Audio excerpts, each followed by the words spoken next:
Pearls.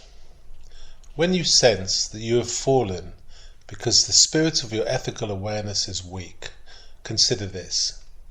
You have to draw forth precious pearls from the depth of the abyss. When you know this, then you will rise. You will renew your abilities with strength and tranquility. You will approach the everlasting light with more capability than you ever had before. This rule applies to the entire generation. It governs reality forever. Realms of darkness. When you feel humiliated, empty, lacking all spiritual strength, when you fall and stumble, realize that a great light is prepared for you. All of your imperfections and all the damage that you have caused this worldly spiritual things you did or didn't do throughout your life, they all stand before you. Everything you ever did wrong testifies against you. You are stunned. You feel great anguish. And from the midst of that anguish, you experience regret. Then you will rise up and repent. You will rise up from the depth of the abyss to the elevated pinnacle, from impurity to purity, from blackness to a great light. As you emerge and rise, you will have to pass through realms of darkness that overwhelm you and eclipse you. Be aware that, quote, God is merciful and gracious, that even though I walk through the valley of the shadow of death, I shall not fear evil, for God is with me, end quote. When you cry out to God from the midst of the confusions of the abyss, your voice will be heard. When you call out for the light of knowledge, it will shine on you. Wisdom and kindness will support you and crown you. You will swiftly return to the citadel, filled with wisdom, joy, and strength. The perfection of life that time will bring. Thought is the eternal revelation of each human being. It is disclosed in speech. Thought pours forth, flowing directly from the eternal aspect of sexuality into the procreative faculty coloured by the context of one's life.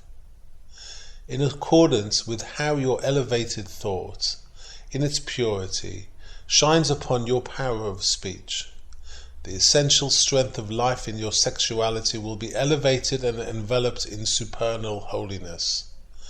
The inner light of life, in all its strength, will shine through your power of speech. Quote, you shall command and it will come about. Light shall shine upon your path. Job 22, verse 28. When your will rises.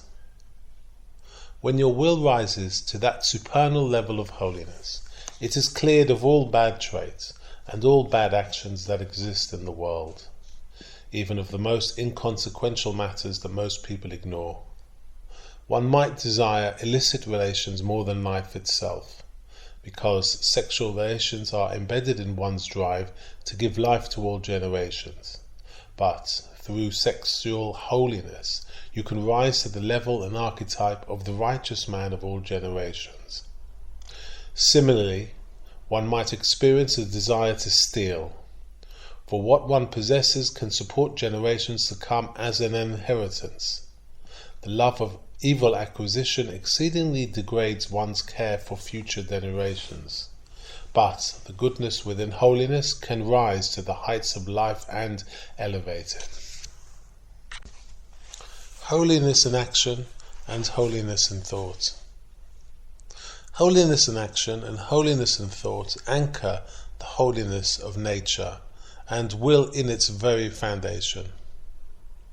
The sexual act is sanctified by the strength of a pure and holy nature. This was the human experience before the sin. This all-encompassing holiness, and even higher than that, the longing for this holiness, refine your entire connection to your soul. Familial relations are bound with the threads of the Holy of Holies, so strong and powerful, bringing a flow of long life to your descendants. From this saintly basis flows life and refinement, power and strength, the greatness of life. All your life is filled with strength, for those who are with you, for the generation, for the entire world. Strength adds to strength. Life draws forth life. Honor and beauty cause beauty and the glory of holiness to shine upon all.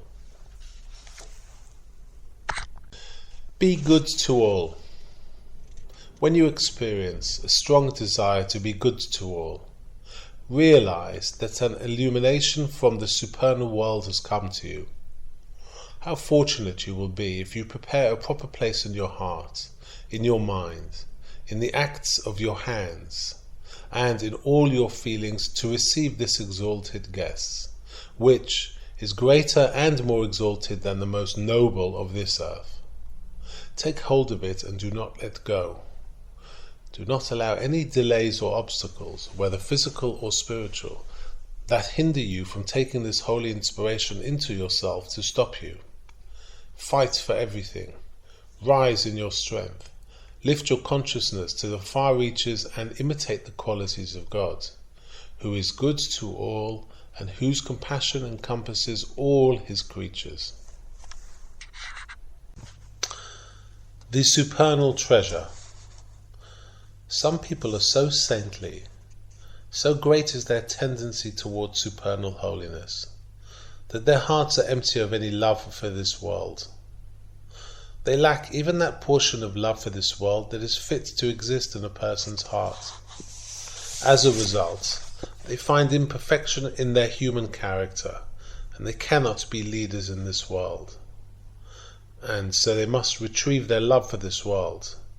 They do so through prayer, which deals with impermanent things, and through the in-depth study of Jewish law, and this worldly discussions of the Torah, in all their detailed ramifications. Then they have a love for a world that has become a love of holiness, and which unites with the love of Torah.